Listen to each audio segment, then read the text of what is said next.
was shocked at the boldness of such a proclamation by incoming President Donald John Trump against BRICS and a BRICS currency. We'll talk about what he said and if it goes too far as we explore.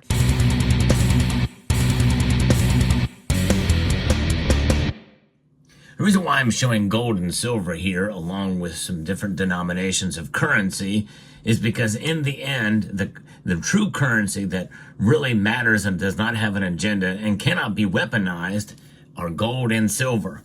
They're the ultimate backstops against the failing currencies that we find around us. By the way, the dollar, in a sense, is failing to a degree because it is losing value by design year over year. That target is 2% inflation. But nonetheless, the dollar is the strongest of the currencies out there only because it's compared to others. It's the cleanest of the dirty shirts in the laundry pile. Notwithstanding, that power is something that should not be second guessed, even though it has lost influence since 2022. Or 2002, rather, when the dollar held about 72% of all transactions and foreign exchange reserves around the world. Now it's about 58%. Some say it's even less than that right now. Notwithstanding, the dollar is strong and a BRICS currency is a long ways away, but they are moving towards that, the BRICS nations are. So this post by Donald Trump is a bold proclamation that some feel has gone a little too far. On the X platform alone, it has reached 50.4 million views as of the recording of this video. And here's what it says. The idea that the BRICS countries are trying to move away from the dollar while we stand by and watch is over. We require a commitment from these countries that they will neither create a new BRICS currency nor back any other currency to replace the mighty US dollar, or they will face 100% tariffs and should expect to say goodbye to selling into the wonderful US economy. They can go find another sucker. There is no chance that the BRICS will replace the US dollar in international trade, and any country that tries should wave goodbye to America. That is a very bold statement, and many are applauding it, and I, in a sense, am as well, only because I've been studying the BRICS for a while and know that they aren't as influential as some may like to believe.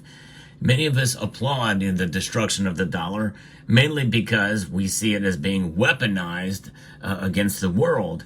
But, when you think about it, sanctions and what the world does and the nations that do utilize it, well, if they go against the national interests of the United States and or are harming people in the process, their own people in many cases, or going to war against other nations, well, that's bound to happen in a sense. I mean, Russia has all been cut off from the U.S. economy, which is why Putin himself has says that they've been forced to seek alternatives.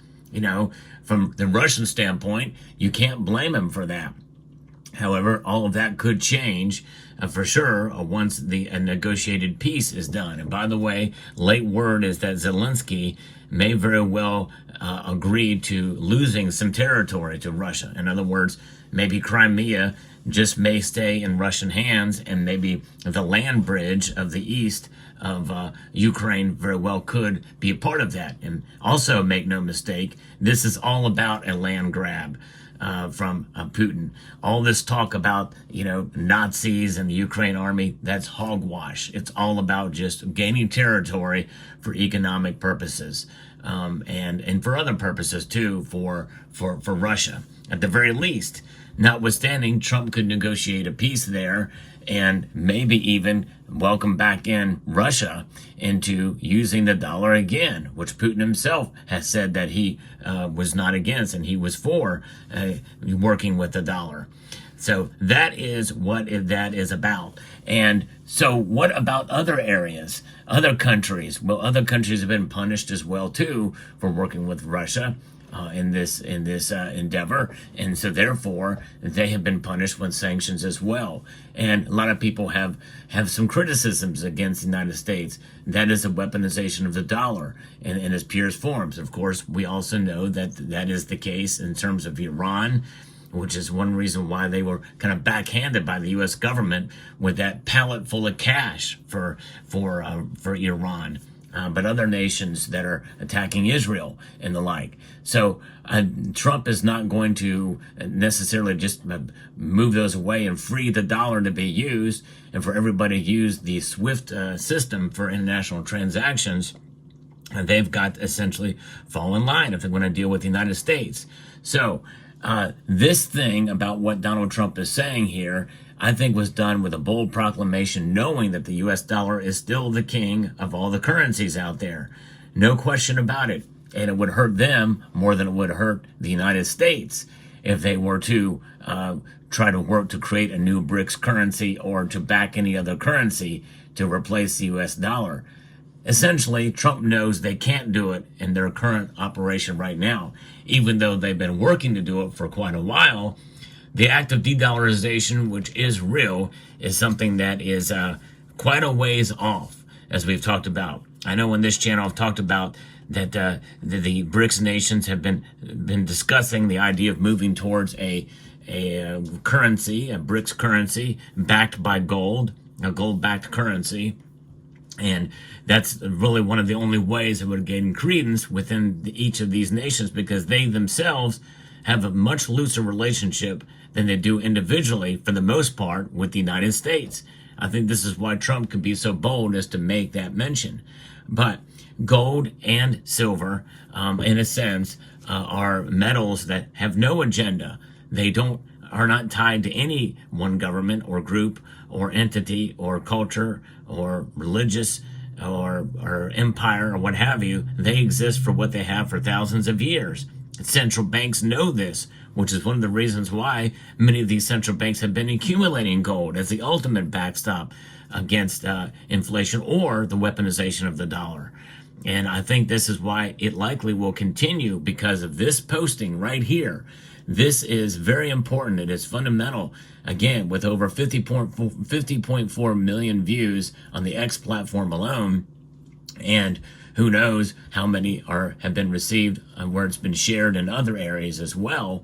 But this is something that the world is waking up to and seeing here as we head into the month of December, about a month and a half away from a new presidency with Donald Trump.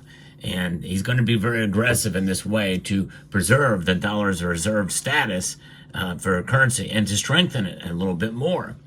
More likely, he would like to see it back to 72%. Now, he's going to have to work hard as well to make that occur. That means that we have got to rein in the dollar in terms of bolstering its strength, and also rein in inflation, because inflation not only affects us Americans, but people around the world who rely on the dollar for all the things that he has been talking about here.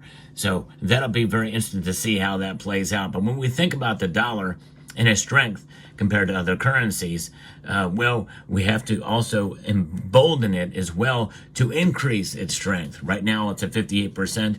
Can we get back to 72%? And maybe even more of all foreign exchange reserves and transactions? Well, it's going to be a tough argument to make, especially when you take into account that essentially, $100 about, since 1913, when the Federal Reserve Act was implemented on December the 23rd of that year. And if you look at it right now today, it's been less, it's relegated to $1 almost, about 97%, maybe two of these dollars. Let's put $2 here just to be safe. That's how much value has been lost from the dollar these days. It's crazy. And that will continue to some level unless something changes in our monetary system. Is Trump's bold proclamation here as a foretaste of what could be coming with the dollar? It'll be very interesting to see. Could he further separate and alienate other nations with this proclamation. And that is a possibility too. It's a real threat because he is punishing them with tariffs to trade with the United States. And is it another message that perhaps he wants to bring more manufacturing and deals done from within the country and not rely on some of these other countries? That is a possibility as well. In other words, maybe he sees it as a win-win situation. He may not care if some of these nations leave because of this proclamation and what they are doing, weaponizing the dollar through tariffs as well. We'll see. Maybe it's a win-win for the United States, even if we alienate ourselves from the global community and global trade. It'll be very fascinating to see how this all plays out. Let me know what your thoughts are down in the comment section below.